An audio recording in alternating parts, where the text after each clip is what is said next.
practice now for about 24 years. I've been a pioneer for a long time in holistic health.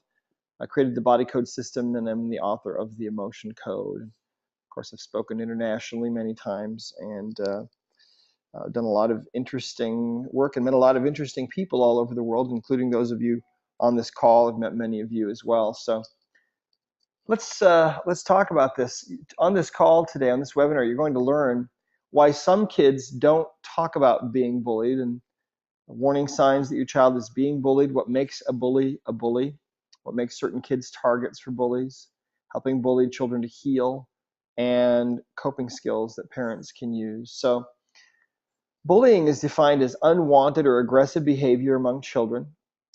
In the 2011 Youth Risk Behavior Surveillance System put out by the Centers for Disease Control and Prevention, it indicated that in the United States, about 20% of students in grades 9 to 12 experienced bullying. And the 2008-2009 School Crime Supplement, which is put out by the National Center for Education Statistics and the Bureau of Justice Statistics, indicates that nationwide, about 28% of students in grades 6 to 12 experienced bullying. Really sad. Bullying behaviors can persist into adulthood, and those victims often carry emotional baggage into adulthood. So let's look at bullying in a little more detail. To be considered bullying, a behavior must involve an imbalance of power. The bully must use physical strength or age access to embarrassing information or social status, and repetition. Behaviors are often repeated over time. Bullying includes threats, rumors, attacking physically, attacking verbally, and excluding somebody from a group on purpose. And some kids play both roles of bully and victim. But I think what we all know is that the bully and the bullied both really end up needing help. Now, cyberbullying is a new phenomenon that's acted out online via social network sites like Facebook, chat rooms, or on mobile devices. Over 10% of parents worldwide said their child had been cyberbullied. And other reports indicate that up to 50% of school-aged children experience cyberbullying, and that's from psychologytoday.com. Now, cyberbullying is implicated in the rise of teenage suicide, and I know that a lot of you have seen stories in the media about kids who have killed themselves because they were being cyberbullied. It can be really a vicious, terrible thing. And in fact, a neighbor of ours, some friends of ours, had a daughter who went through this for about a year before they finally figured out who this person was. It can take quite a while to figure out, in this case, who the bully is. And it was just some girl in Illinois who chose her at random, and just a terrible thing. Really ruined her life for a while. Cyberbullies are less likely to see the results of their bullying, and one study showed that only 16% felt guilty after bullying online. 16%. 40% felt nothing at all. Some felt funny, popular, and powerful. Cyberbullies are more likely to have poor relationships with their parents. So that's an interesting thing. These kids probably therefore don't have as much supervision with what they're doing on the computer. Now, a lot of the time, kids don't ask for help when they're being bullied, and oftentimes that's because they're crippled by fear. They fear being seen as weak or a tattletale. They fear backlash from the bully. They fear further humiliation. They fear being judged or punished by adults, and they feel like no one cares or understands.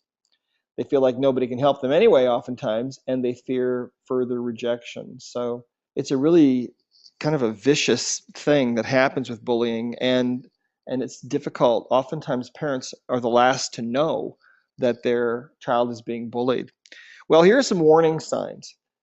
Emotional upset, anxiety, depression, frequent headaches or stomach aches, faking illness because the child doesn't want to have to deal with their bully, don't want to have to go to school, unexplainable injuries, lost or destroyed property.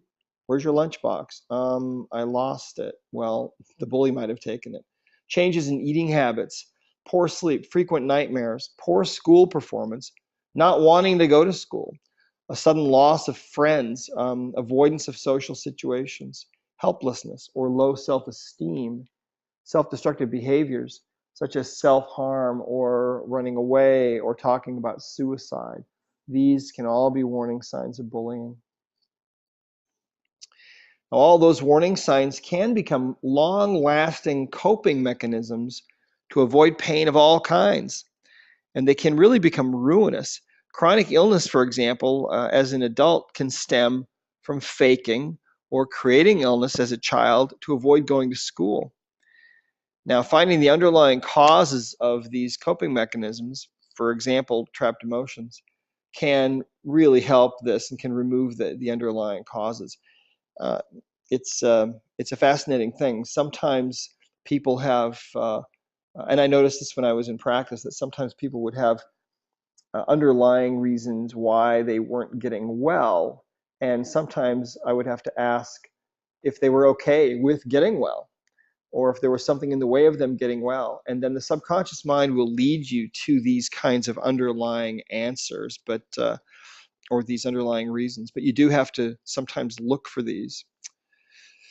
So what causes bullying? Well, bullies often witness or experience violence at home, which can seem normal behavior to them. And they can act out their own anger, frustration, or insecurity and fear due to their own trapped emotions. They may feel out of control. They may need to control others to compensate for that. They may want attention and status. And they may be unable to sympathize with others. And what we find in a situation like that is that there is always a heart wall that's present. I think bullies, generally speaking, are kids that have a much higher percentage of having a heart wall than other children.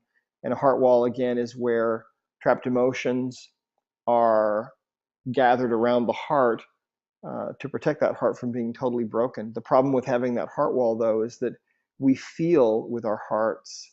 And so when you have that wall of energy, that wall of negative emotion around the heart, it makes it very difficult